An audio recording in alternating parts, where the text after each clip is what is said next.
మీరు కూడా ఎక్కువగా phone pay, Google pay, Paytm ఇలాంటివి డైలీ ట్రాన్సాక్షన్స్ కి వాడతారా? అయితే ఏప్రిల్ నుండి కొత్త రూల్స్ అమల్లోకి వచ్చాయి. ఇవి మీరు ఖచ్చితంగా తెలుసుకోవాలి.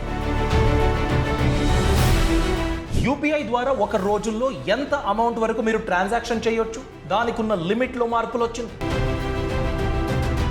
బ్యాలెన్స్ చెక్ కి ఏటీఎం కి వెళ్ళడం ఎందుకు, యూపీఐ వాడుకుని మొబైల్లోనే చెక్ చేస్తా అన్నట్లయితే ఒక రోజుకి ఎన్నిసార్లు మీరు బ్యాలెన్స్ చెక్ చేయొచ్చు, దానికి కూడా లిమిట్ వచ్చింది. దీనికి జతగా నేను యూపీఐ అకౌంట్ క్రియేట్ చేశాను కానీ వాడట్లేదు, ఎన్నో రోజులు అయిపోయింది అన్నట్లయితే దానికి ఒక టైం లిమిట్ ఉంది. అది అయిపోయిన తర్వాత మీ యూపీఐ ఐడి డీయాక్టివేట్ అయ్యే అవకాశం ఉంటుంది. వీటన్నిటి గురించి ఈ వీడియోలో డీటెయిల్గా నేను ఎక్స్ప్లెయిన్ చేస్తాను. సో వీడియో ఎండ్ వరకు తప్పక చూడండి. అంతేకాదు, ఇంతవరకు మన యూట్యూబ్ ఛానల్కి సబ్స్క్రైబ్ అవ్వకపోతే ఇప్పుడే సబ్స్క్రైబ్ అవ్వండి. నమస్కారం, నేను అభిషేక్ రామప్ప.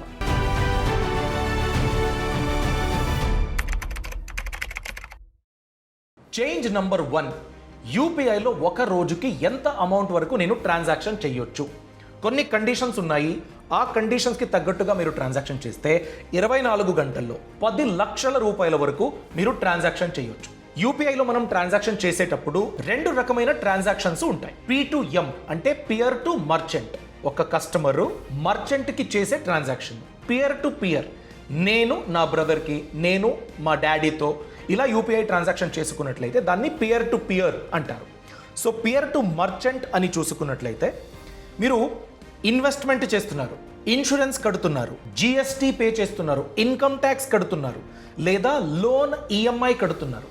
అలాంటప్పుడు ఒక్క ట్రాన్సాక్షన్కి 5 లక్షల రూపాయల వరకు మీరు ట్రాన్స్ఫర్ చేయడానికి అవకాశం ఉంటుంది. ఇలాంటి ట్రాన్సాక్షన్ను 24 గంటల్లో 10 లక్షల రూపాయల అమౌంట్ వరకు మీరు ట్రాన్సాక్షన్ చేయడానికి అవకాశం ఉంటుంది. ఈ పియర్ టు మర్చెంట్ కేటగిరీలో ఇంకొన్ని ఆప్షన్స్ చూద్దాం. కొన్ని ఎగ్జాంపుల్స్ అండి. జ్యువెలరీ, నగలను మీరు కొంటున్నట్లయితే ఒక్క ట్రాన్సాక్షన్కి 2 లక్షల రూపాయల వరకు మీరు ట్రాన్సాక్ట్ చేయొచ్చు. క్యాపిటల్ మార్కెట్ ఇన్సూరెన్స్ అనుకోండి, 2 లక్షల వరకు రేస్ చేశారు, కానీ ఎస్ఐపి మ్యూచువల్ ఫండ్ లేదా మీరు ట్యాక్స్ కడుతున్నట్లయితే జిఎస్టీ, దానికి 5 లక్షల రూపాయల వరకు లిమిట్ పెంచడం జరిగింది.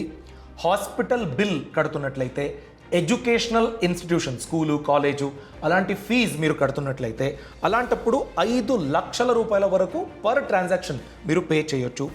ఐపీఓ మరియు రీటైల్ డైరెక్ట్ స్కీమ్, ఆర్బీఐలో మీరు రీటైల్ డైరెక్ట్ అనే ఒక ఆప్షన్ ఉంది, దాని ద్వారా ఇన్వెస్ట్మెంట్ చేయొచ్చు. అక్కడ కూడా 5 లక్షల రూపాయల వరకు పర్ ట్రాన్సాక్షన్ మీరు అమౌంట్ సెండ్ చేయొచ్చు. దీంతో పాటు మీరు క్రెడిట్ కార్డ్ బిల్లు కనుక పే చేస్తున్నారు అన్నట్లయితే యూపీఐ ద్వారా 5 లక్షల రూపాయల వరకు పే చేయొచ్చు. కానీ ఓవరాల్ క్యాష్ రూపంలో కానీ ఆన్లైన్ ట్రాన్సాక్షన్లో కానీ క్రెడిట్ కార్డ్ బిల్లు గురించి 6 లక్షల రూపాయల వరకు ఒక రోజులో మీరు ట్రాన్సాక్ట్ చేయొచ్చు, అంటే బిల్ పే చేయొచ్చు అనే ఒక లిమిట్ కూడా ఉంది. రెగ్యులర్ ట్రాన్స్ఫర్కి ఉన్న లిమిట్ ఏదైనా మారిందా? లేదండి. ఇప్పుడు మనం పియర్ టు పియర్ ట్రాన్సాక్షన్ చేసుకుంటాం కదా, అలాంటిది 1 లక్ష రూపాయల వరకు ఒక రోజుకి మనం ట్రాన్సాక్షన్ చేసుకోవచ్చు. రెండోది కూలింగ్ పీరియడ్ అండి. మీరు కొత్త స్మార్ట్ ఫోన్ కొనుగోలు చేశారు లేదా కొత్త సిమ్ కొనుగోలు చేశారు.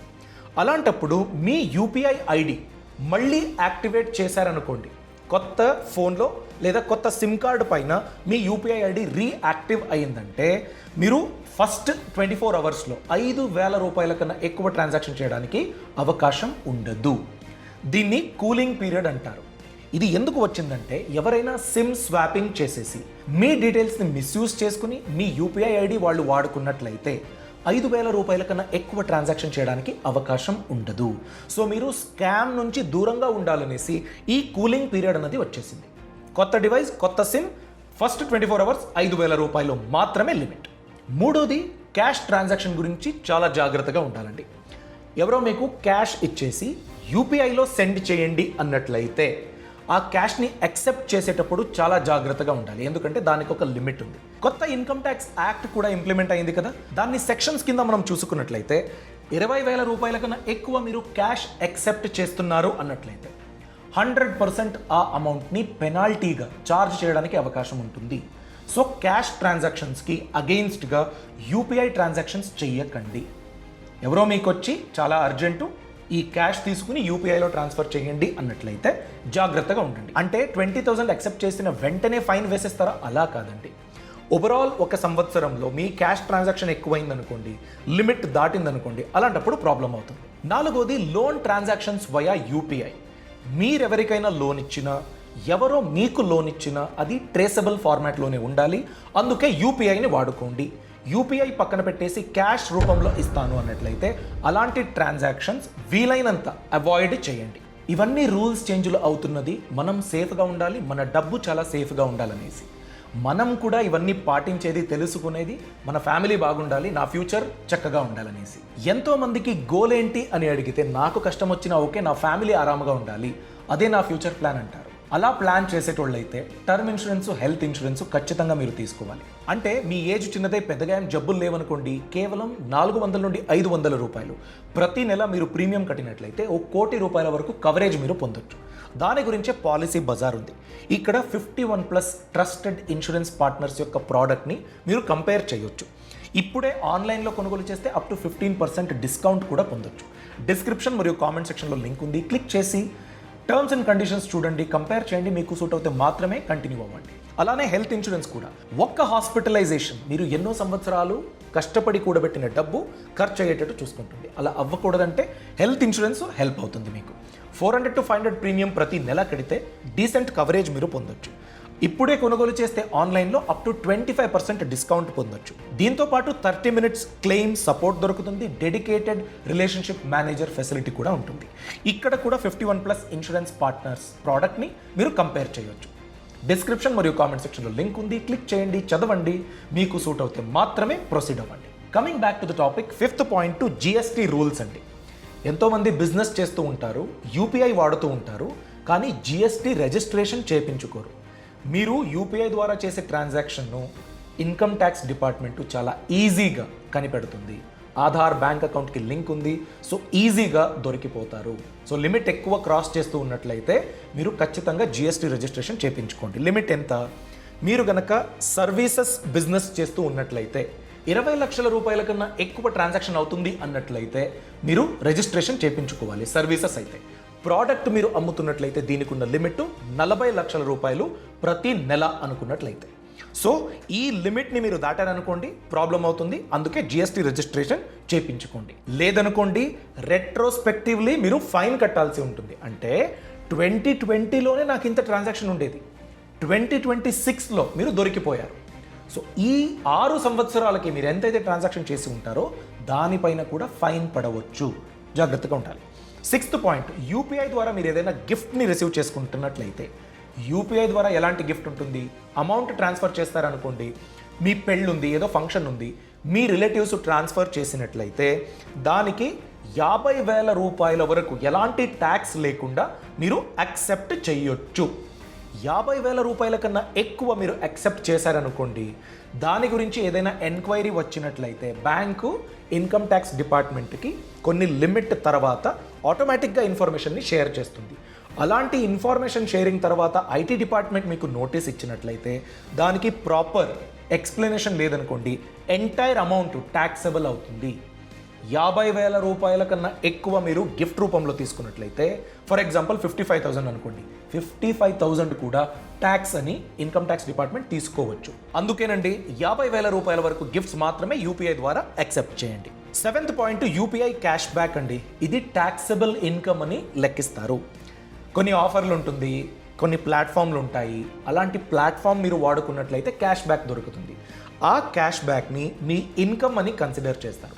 మీకు ఆల్రెడీ మంచి ఇన్కమ్ ఉంది, ఈ క్యాష్ బ్యాక్ కూడా మీరు ఎక్కువ ఖర్చు పెట్టారు, అలా ఎక్కువ క్యాష్ బ్యాక్ దొరికిందనుకోండి, అది మీ ఇన్కమ్కి యాడ్ ఆన్ అయ్యి ట్యాక్సబుల్ ఇన్కమ్ కన్నా ఎక్కువ ఉందనుకోండి, అలాంటప్పుడు మీరు ట్యాక్స్ పే చేయాల్సి ఉంటుంది. అందుకే ITR మీరు డిక్లేర్ చేసేటప్పుడు ITR ఫైల్ చేస్తారు కదా, ఇన్కమ్ ట్యాక్స్ రిటర్న్స్, అలాంటప్పుడు అదర్ సోర్సెస్ అనేసి ఈ క్యాష్ బ్యాక్ అమౌంట్ని మీరు డిక్లేర్ చేయాలి, దానిపైన కూడా ట్యాక్స్ కట్టాలి. 8th పాయింట్ అండి, యూపీఐ ద్వారా మీరు PF విత్డ్రాయల్కి గవర్నమెంట్ అన్ని చేంజెస్ ప్రిపరేషన్స్ చేసుకుంటూ ఉంది. టెక్నాలజీ ఇంప్లిమెంటేషన్ ఇవన్నీ అవుతూ ఉన్నాయి. దగ్గరలోనే ఇలాంటి ఫీచర్ కూడా ఉంటుంది. అందుకేనండి యూపీఐ చేంజెస్ గురించి టైమ్లీ మీరు అప్డేట్ అవ్వండి. ఎందుకంటే మీరు అప్లై చేస్తారు, దాని తర్వాత ఒక డెసిగ్నేటెడ్ ATM ఉంటుంది, అక్కడికి వెళ్ళి PF విత్డ్రాల్ గురించి ఒక ATM కార్డు ఉంటుంది, దాన్ని స్వైప్ చేసి మీరు ఆరాంగా విత్డ్రా చేసుకోవచ్చు. అలానే యూపీఐ వాడుకుని కూడా విత్డ్రా చేసుకోవడానికి అవకాశం ఇవ్వాలి అని సెంట్రల్ గవర్నమెంట్ ఆల్రెడీ అనౌన్స్ చేసింది.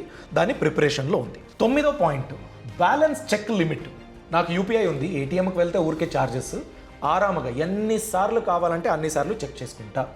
ఫర్ ఎగ్జాంపుల్ మేబీ కొందరు బిజినెస్ చేస్తూ ఉంటారు, అలాంటి వాళ్ళు చెక్ చేసుకుంటే ఏం పోతుంది అని చెక్ చేసుకోవచ్చు. ఇంటర్నెట్ ఉంది కదా, అన్లిమిటెడ్ ఇంటర్నెట్ ఉంది, కానీ unlimited times of UPI balance enquiry మీరు చేసుకోవడానికి అవకాశం లేదు. ఒక రోజుకి 50 టైమ్స్ మాత్రమే యూపీఐ ద్వారా మీరు బ్యాలెన్స్ చెక్ చేసుకోవడానికి అవకాశం ఉంటుంది. అంటే ఇన్ జనరల్ మనమైతే శాలరీడ్ ఇండివిజువల్స్ అన్నిసార్లు చెక్ చేసుకోము. మేబీ చిన్న చిన్న బిజినెస్ నడిపేటోళ్ళు అలాంటి వాళ్ళకి ఇది హెల్ప్ అవుతుంది. మీకు తెలియకుండానే దీనికన్నా ఎక్కువ మీరు ట్రై చేసినట్లయితే మేబీ ఛార్జెస్ కూడా డిడక్ట్ చేయొచ్చు. జాగ్రత్తగా ఉండండి. 10th point, UPI ID deactivation rule అండి. ఇదేంటంటే మీ మొబైల్ నంబర్ 12 నెలలుగా యాక్టివ్గా ఉంది, కానీ ఈ మొబైల్ నంబర్కి లింక్ అయి ఉన్న యూపీఐ ఐడి మీరు వాడలేదనుకోండి, 12 months అయిన తర్వాత యూపీఐ ఐడి డీయాక్టివేట్ అవుతుంది. అలా జరగకూడదు అన్నట్లయితే అప్పుడప్పుడు ట్రాన్సాక్షన్ చేస్తూ ఉండాలి. సో ఇవన్నీ అండి యూపీఐ రూల్స్లు, వేరే వేరే రిస్ట్రిక్షన్స్, కొత్త ఫీచర్సు 2026 ఏప్రిల్ నుండి ఇంప్లిమెంట్ అయింది. ఈ రూల్స్ని మీరు నోట్ డౌన్ చేసుకోండి, మీరు జాగ్రత్తగా వాడండి. ఈ యూపీఐ ఫీచర్స్ యొక్క సరైన లాభాన్ని మీరు పొందడానికి ప్లాన్ చేసుకోండి. ఈ ఇన్ఫర్మేషన్ మీకు నచ్చినట్లయితే లైక్ చేయండి, మీ అభిప్రాయాన్ని కామెంట్ సెక్షన్లో తప్పకుండా తెలియచేయండి. Thanks for watching. All the best. Brand partnerships and advertising enquiries కోసం brand@bosswala.com కి ఈమెయిల్ చేయండి లేదా 9108014192కి వాట్సాప్ చేయండి. Bosswala. Be the boss.